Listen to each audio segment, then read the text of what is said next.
हे चिखलीकरांना भेटण्यासाठी खास इथे आलेले आहेत।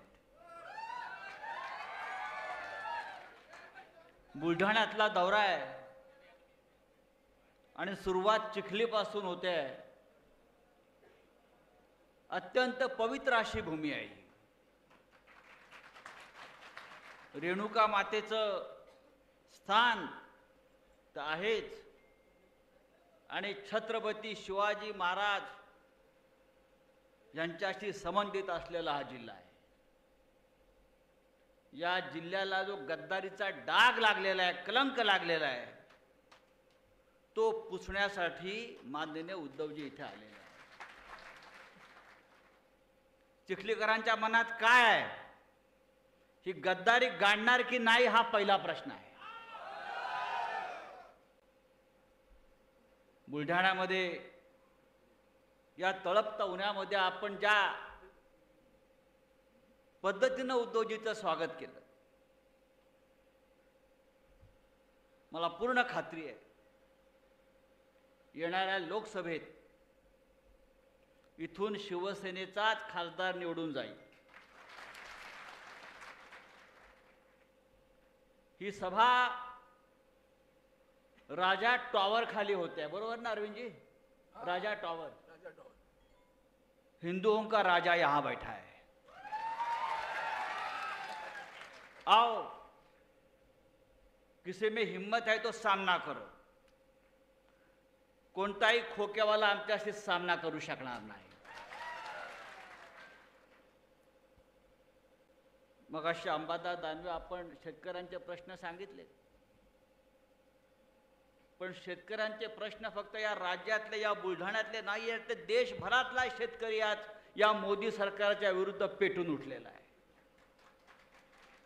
50,000पेक्षा जास्त शेतकरी पंजाबातून निघालाय आणि दिल्लीच्या दिशेने कूच करतोय आणि त्याच्यावर दिल्लीच्या सीमेवर या मोदी सरकारनं गोळीबार करून 2 शेतकऱ्यांची हत्या केलेली आहे।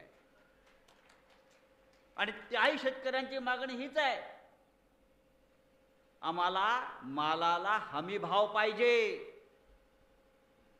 हमी भाव। आणि मोदी सरकार अडाणीपासून आमदार खासदारांना सगळ्यांना हमी भाव देते, पण शेतकऱ्यांच्या मालाला हमी भाव देत नाहीये।